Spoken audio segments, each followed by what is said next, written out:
The late summer of 1944 felt like the end of history. Across the rolling plains of France, the Allied war machine seemed unstoppable, a tidal wave of steel and gasoline that had shattered the Wehrmacht at Falaise and liberated Paris in a blur of champagne and sunlight. General WW2’s Eisenhower's map showed a German army in full retreat, a broken force scurrying back toward the safety of the Rhine. But maps are dangerous things when they are read by men who have forgotten the weight of the earth. As the Allied armies approached the German border, the logistical umbilical cord began to fray. Fuel was scarce, boots were worn thin, and the cocky optimism of August was replaced by the biting chill of a premature autumn. Ahead lay the West Wall, known to the Allies as the Siegfried Line. And nestled within that defensive crust was a dark, 50-square-mile patch of ancient, suffocating timber that would soon be known as the Green Hell. The Battle of the Hurtgen Forest was not a battle of maneuver or brilliance. It was a meat grinder, a systemic failure of command that ignored the most basic tenets of geography and modern warfare.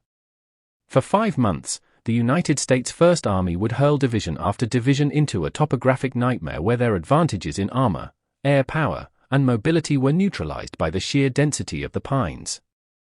The tragedy began with a fundamental misunderstanding of the objective.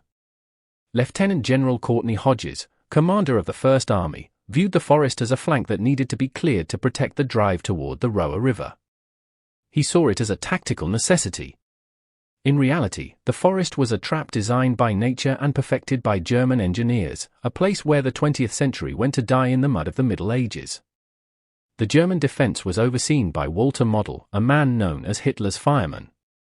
Model understood something the American High Command did not.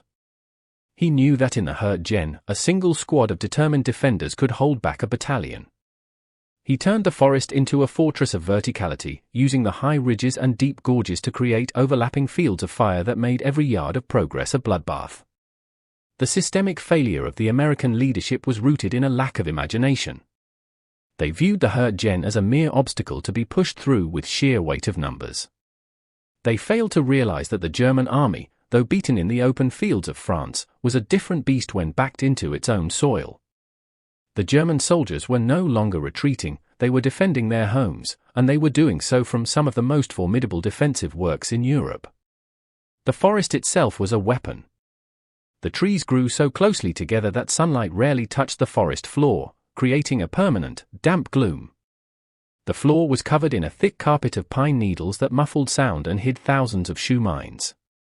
These small, wooden-boxed explosives were designed not to kill, but to maim, blowing off a man's foot and requiring 3 or 4 others to carry him out, effectively neutralizing an entire squad with a single blast.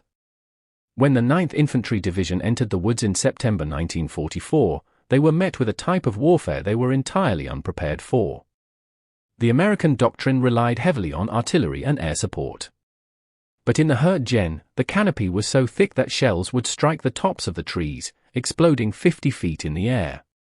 This created a rain of white-hot shrapnel and jagged wooden splinters that showered down on the men below. Soldiers who dove into their foxholes for safety found no protection. The airbursts turned the very trees they were using for cover into lethal projectiles. This phenomenon, which the men began to call the Hurtgen Throat, created a unique psychological terror.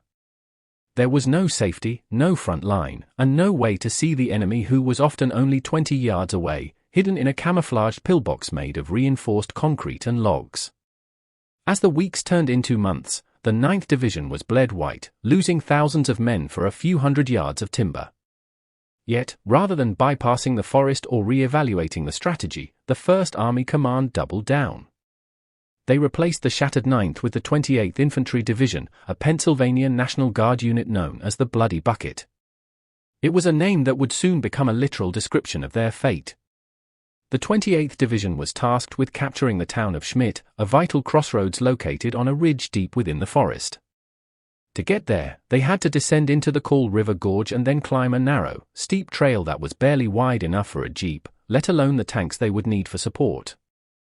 This was the Kall Trail, a name that would forever be synonymous with tactical disaster. The engineers tasked with widening the trail worked under constant mortar fire, their tools clinking against the frozen earth. When the tanks finally attempted the ascent, the trail gave way.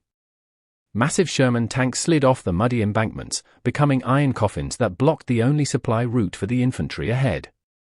The 28th Division found itself divided, with its lead elements isolated in Schmidt and its support stuck in the mud of the gorge. The German counterattack was swift and brutal. Using captured American maps and intimate knowledge of the terrain, they squeezed the 28th Division from three sides. The American soldiers in Schmidt, low on ammunition and lacking anti-tank weapons, were hunted through the streets by German panthers.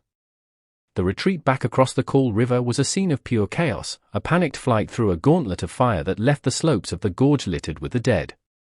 The systemic failure extended to the very top of the Allied chain of command.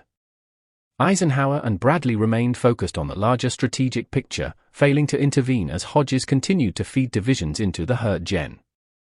There was a refusal to acknowledge that the Roa River dams, located just beyond the forest, were the true strategic prize.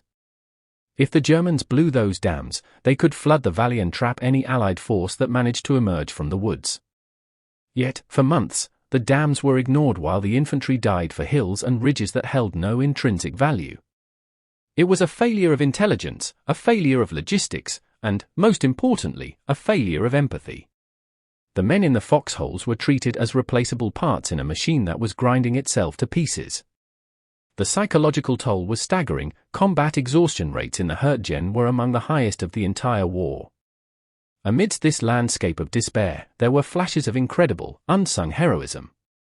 Medics like those of the 28th Division worked in the mud of the Kall Gorge, treating both American and German wounded in a makeshift aid station that sat in a literal no-man's land.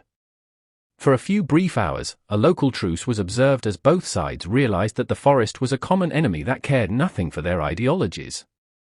The engineers who tried to clear the minefields under the cover of darkness, the runners who braved the gauntlet of the Kall Trail to bring water to the front, and the NCOs who held together shattered platoons were the only things preventing a total collapse. These men fought not for a ridge or a river, but for each other, bound by the shared trauma of the Green Hell. By the time the 4th Infantry Division was rotated into the forest to replace the 28th, the weather had turned. The rain became sleet, and the mud turned into a freezing slurry that caused thousands of cases of trench foot. Men's feet would swell and rot inside their boots, sometimes requiring amputation before they ever saw a German soldier. The Hurtgen was no longer just a battle, it was a test of biological endurance. The 4th Division fared no better than its predecessors. They were tasked with taking the heights of the Grosshau, a series of ridges that overlooked the final exit from the forest. Here, the German artillery was even more concentrated. The Americans found themselves fighting for individual bunkers, some of which had been built into the very hillsides during the 1930s.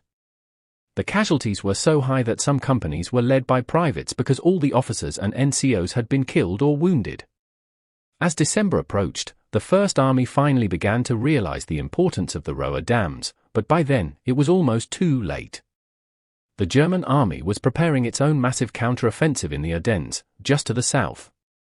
The Hurtgen had served its purpose for the Wehrmacht. It had consumed 5 American divisions and delayed the Allied advance toward the Rhine by months, giving Hitler the time he needed to assemble his final gamble.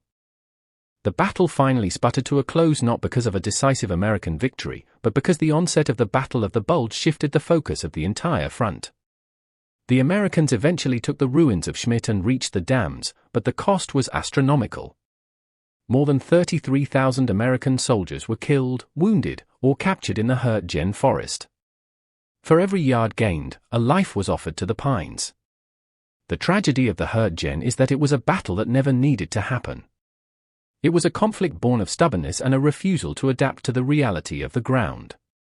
It remains one of the most poorly managed campaigns in American military history, a dark shadow cast over the otherwise triumphant narrative of the liberation of Europe. The forest today is quiet, the trees have grown back over the foxholes, but the scars on the landscape remain.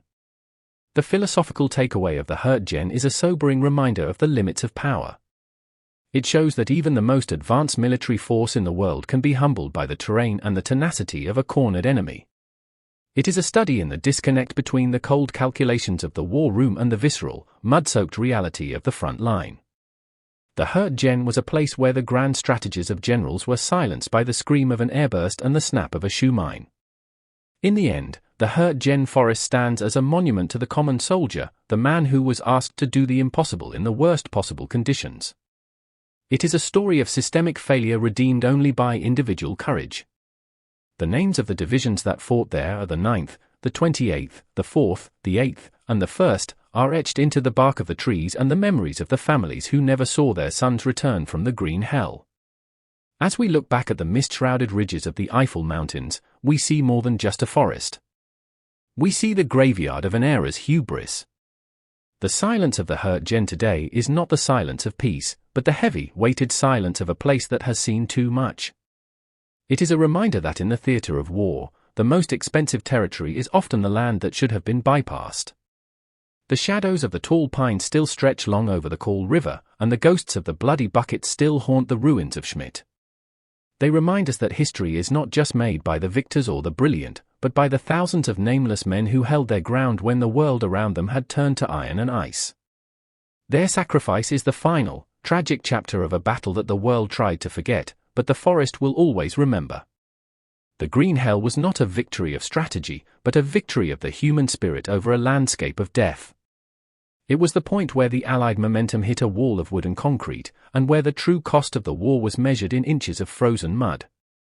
As the sun sets behind the dark silhouette of the forest, the echoes of the Hurtgen Throat fade into the wind, leaving only the quiet, enduring presence of the pines. The legacy of this struggle is a haunting testament to the fragility of command and the resilience of those who must execute it.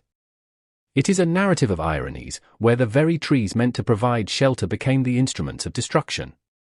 It is the story of the Hurtgen, the battle that time nearly buried, but whose lessons remain as sharp as the shrapnel still lodged in the ancient wood.